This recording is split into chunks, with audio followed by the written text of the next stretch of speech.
प्रिय विद्यार्थियों, बीए भाग तृतीय की इस व्याख्यानमाला में आपका स्वागत है। जैसा कि आप लोगों को जानकारी है कि पिछले व्याख्यान में हमने निबंधों के भेदों के विचार के अंतर्गत हमने विचारात्मक निबंधों पर चर्चा की थी और ये जाना था कि विचारात्मक निबंध क्या होते हैं, उनकी विशेषताएं क्या होती है और यदि उनका फिर वर्गीकरण किया जाता है तो उसके भेद कौन कौन से हो सकते हैं। आज हम जो निबंधों के 5 प्रमुख भेद हमने लिए हैं उनमें से तीसरे भेद पर आते हैं, वो है वर्णनात्मक निबंध। नाम सामने आते ही सवाल सीधा सा उठता है कि इस तरह के निबंध क्या होते हैं, इनमें कौन सी खासियत होती है जिसके आधार पर इनको हमने वर्णनात्मक नाम दिया है। फिर एक भेद हमने और लिया था, विवरणात्मक निबंध। तो जब तक हम ये वर्णनात्मक निबंध और विवरणात्मक निबंध दोनों को ध्यानपूर्वक नहीं समझेंगे तब तक हम इनमें अंतर नहीं कर सकते। तो आप लोग इन दोनों को इस व्याख्यान के अंतर्गत ध्यान से सुनना है और आगे के लिए अपनी जानकारी को बढ़ाना है। सीधी सी बात है, जिन निबंधों में वर्णन की प्रधानता हो वो निबंध वर्णनात्मक निबंध कहलाते हैं। अब मैं एक बात यहाँ स्पष्ट करूँगा और शायद उससे आप स्वयं निकाल लें, नहीं निकलेगी आपसे तो मैं भी आगे चर्चा करता हूँ उसी पे स्पष्ट करने के लिए कि जब हम इस निबंध की बात करेंगे तो ये कहेंगे कि ऐसे निबंधों में या ऐसे निबंधों को जिनमें किसी वस्तु, किसी स्थान, किसी पदार्थ, किसी दृश्य अथवा भौतिक उपकरण का परिचयात्मक वर्णन होता है, या यदि मैं शब्द का प्रयोग करके इसको प्रारंभ करें तो हम कह सकते हैं कि जिनमें इनका परिचयात्मक वर्णन होता है, ऐसे निबंध क्या कहलाते हैं? वर्णनात्मक निबंध कहलाते हैं। क्या खासियत एक बार फिर से देखिए, किसी वस्तु, किसी स्थान, किसी पदार्थ, किसी दृश्य, किसी भौतिक उपकरण इत्यादि का विवरणात्मक जो परिचयात्मक जो वर्णन है वो किया जाए। तो अब यहाँ आप गौर करिए कि यहाँ कौन सी चीज़ पर अधिक ध्यान दिया गया है।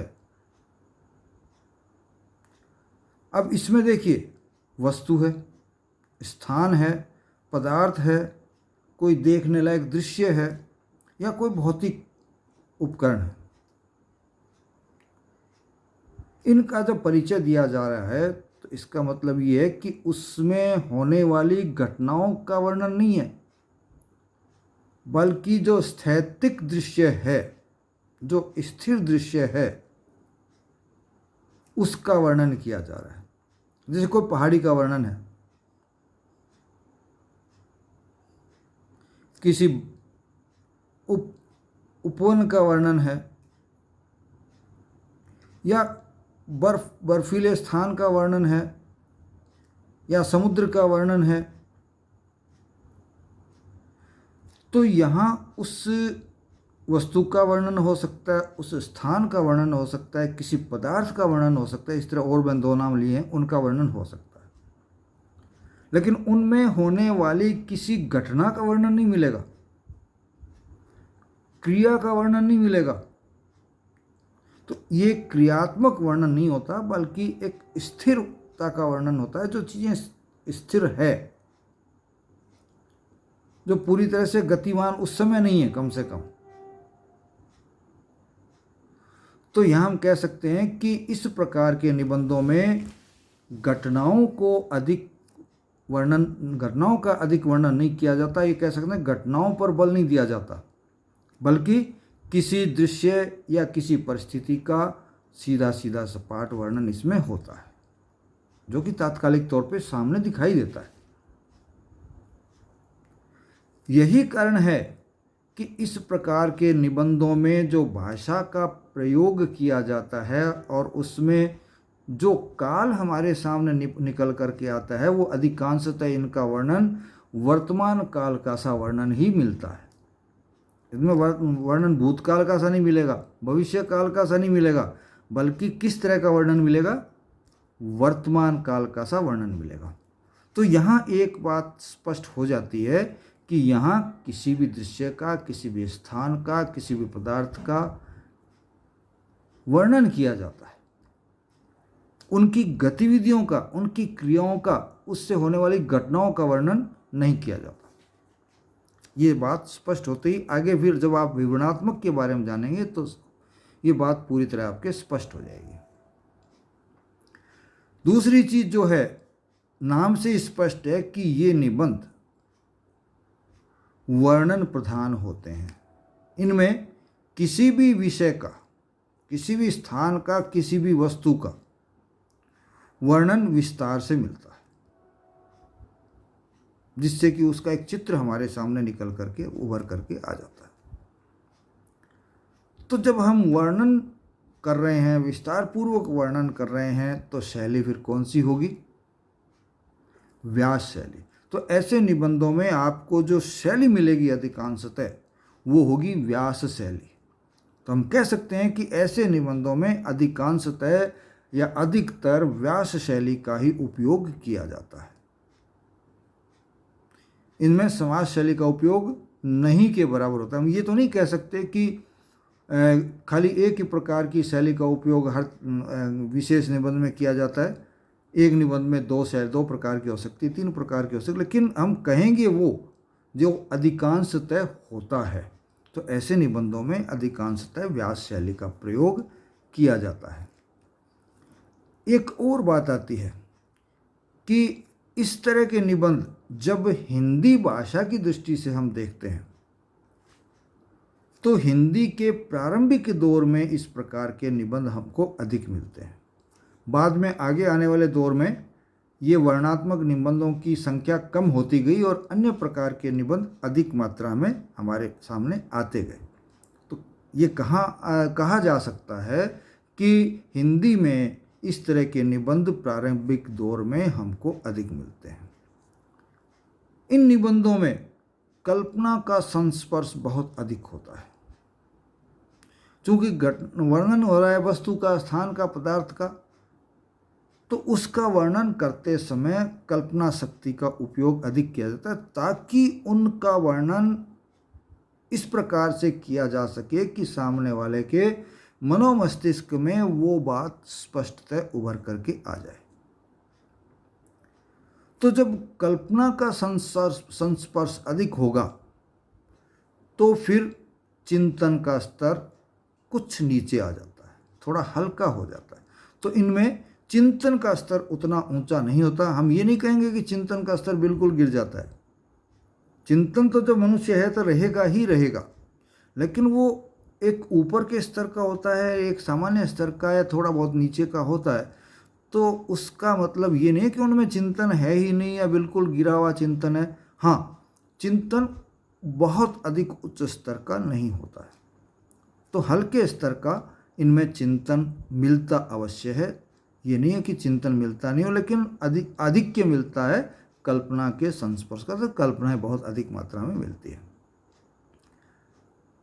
और जब इस तरह के निबंध लिखे जाते हैं तो निश्चित रूप से एक बात और हमारे सामने आती है कि निबंधकारों की जो मनोवृत्ति होती है इस तरह के निबंध लिखते समय, वो उनकी मनोवृत्ति या उनकी दृष्टि, उनकी मनोवृत्ति में उनकी जो दृष्टि है वो सिर्फ बाहरी सौंदर्य या बाहरी व्यापारों में ही रमी रहती है। वो गहराई में नहीं जाते, उनके भीतर नहीं जाते, क्योंकि चिंतन नहीं है। बाहरी चीज़ देख कर ही वो कर रहे हैं वर्णन। तो उनका जो लिखने का जो बिंदु है वो मूलतः बाहरी सौंदर्य और बाहरी व्यापारों पर ही लगा रहता है। उसकी गहराई में ये निबंध वाले या निबंध रचने वाले या निबंधकार नहीं जाते हैं। इसके साथ साथ एक और है कि जैसे हमने ये तो कह दिया कि ऐसे निबंधों में बाहरी व्यापारों या सौंदर्य पर ही दृष्टि रहती है या सौंदर्य विधान पर ही इनकी दृष्टि रहती है, तो फिर क्या इस तरह के निबंधों का वर्णन मात्र स्थूल ही पाया जाता है? ठीक है, स्थूल वर्णन तो होता है, लेकिन इनमें स्थूल और सूक्ष्म दोनों तरह के वर्णन हमको प्राप्त हो जाते हैं। इन निबंधों में स्थूल वर्णन भी मिलता है और सूक्ष्म वर्णन भी मिलता है। ये नहीं कह सकते कि खाली सूक्ष्म प्रकार का वर्णन हमको मिलता हो या खाली स्थूल प्रकार का वर्णन हमको मिलता हो। वर्णन दोनों तरह का हमको मिलता है। ये बात थोड़ी जब और आगे बढ़ाते हैं तो हम ये चीज़ भी देखते हैं कि हिंदी में ऐसे निबंधों का स्वरूप स्थूल से सूक्ष्म होता चला जाता है। बात स्थूल से शुरू होती है और सूक्ष्म की तरफ बढ़ती जाती है, अर्थात विचार सूक्ष्म से या वर्णन सूक्ष्म से सूक्ष्म तक होता जाता है, सूक्ष्म की तरफ बढ़ता जाता है, तो गहराई भी बढ़ती जाती है। चूँकि वर्णन स्थान का, वस्तु का, पदार्थ का हो रहा है तो वो कहीं किसी जगह पर स्थित तो रहती होगी। तो ऐसे निबंधों में स्थान विशेष का अधिक महत्व होता है। हम दूसरे शब्दों में कह सकते हैं कि इस ऐसे निबंधों में स्थान जैसे देश इत्यादि का महत्व जो है अधिक रहता है। किस देश से जुड़ा हुआ है, ये अपने आप में महत्वपूर्ण बात रहती है, क्योंकि हर देश की भौतिक स्थितियाँ, प्राकृतिक स्थितियाँ अलग अलग होती है और हम इस वर्णन के आधार पर ही पहचान कर सकते हैं कि इस तरह के निबंधों के माध्यम से निबंधकार किस जगह का वर्णन कर रहा है। तो आज हमने अभी तक वर्णनात्मक निबंधों के बारे में जाना, जिसमें हम ये कह सकते हैं कि वर्णनात्मक निबंध वस्तु, स्थान, पदार्थ इत्यादि का वर्णन होता है। इसमें जो स्थिर दृश्य है, वस्तु है, उसका वर्णन होता है, घटनाओं का वर्णन नहीं होता। घटनाओं का वर्णन होता है तो फिर वो अलग प्रकार के निबंध में चला जाता है, जिसके बारे में हम अगले व्याख्यान में या इसी व्याख्यान में आगे देखेंगे। मैं नहीं समझता कि इस व्याख्यान में ही हम उसका वर्णन कर पाएंगे। अगले व्याख्यान में हम देखेंगे कि इस तरह की घटनाओं का वर्णन किस प्रकार के निबंधों में पाया जा सकता है और उनकी कौन सी विशेषता होती है। तो इन निबंधों में परिचयात्मक वर्णन होता है, फिर घटनाओं का कम ध्यान दिया जाता है, जबकि परिस्थितियों का वर्णन सीधा सीधा होता है।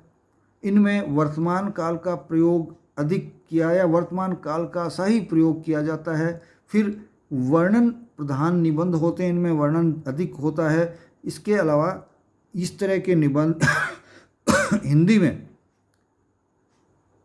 प्रारंभिक दौर में ही लिखे गए, बाद में ये निबंध लिखे जाने धीरे धीरे कम होते गए। इसके साथ साथ इनमें निबंधकार की जो मनोवृत्ति है